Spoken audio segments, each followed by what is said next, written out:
మహాభారత రచన సమయంలో వినాయకుడు తన దంతం త్యాగం చేసి ఏకదంతుడైన విషయం తెలుసు కదా.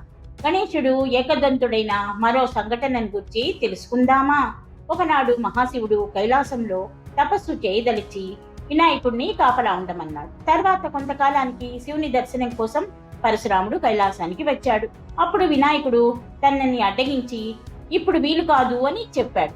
ఇలా కొంతసేపు సంవాదం జరిగిన తర్వాత కోపగించిన పరశురాముడు గణేశునితో యుద్ధం ప్రారంభించాడు. ఎన్ని అస్త్రశస్త్రాలు వేసినా వినాయకుడు వాటిని ఆపేవాడు. చివరకు పరశురాముడు తన గొడ్డల్ని విసిరగా దాన్ని ఆపగలిగే శక్తి కలిగినా అది ఆ పరమశివుని ప్రసాదమైన గొడ్డలు అవ్వడం చేత దాని మీద గౌరవంతో అడ్డుకోలేదు. అది గణేశుని దంతానికి తగిలి దంతం విరిగిపోయి ఏకదంతుడయ్యాడు.